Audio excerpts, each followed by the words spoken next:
মনে রেখো একটা কথা, যেদিন তোমার বিবাহ হবে সেদিন থেকে তুমি তোমার মাকে আর ভালোবাসতে পারবে না।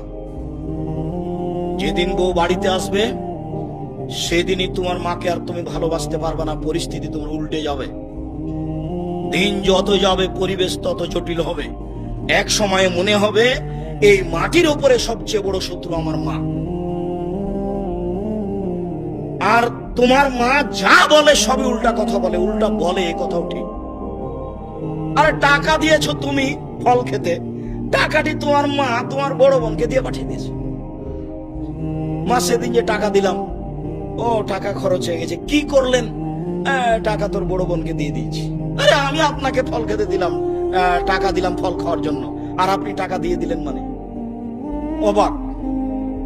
আপনার ছেলে আর আপনার বড় ভাইয়ের বড় বোনের ছেলে এক জায়গাতে খেতে বসেছে, তো আপনার মা বড় মাছের টুকরা আপনার বোনের ছেলের পাতায় তুলে দিয়েছে। এইটা আপনার বউ দেখেছে এবার রাতে। হ্যাঁ, তোমার মা এরকম, তোমার মা তোমার বোনের ছেলেকে ভালোবাসে।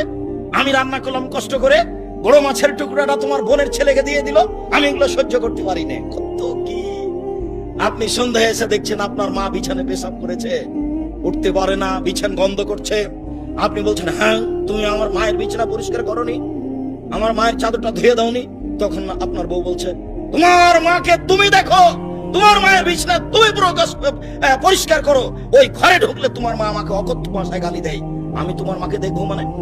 আপনার মা অকথ্য ভাষায় গালি দেয়, এ কথাও ঠিক। নেন এবার কি করবে? এত কিছু করার পরেও মা যে ঘরে থাকে সেই ঘরে তুমি জোরে হাঁটতে পাবো না। আমি বলি না, আল্লাহ বলেছে।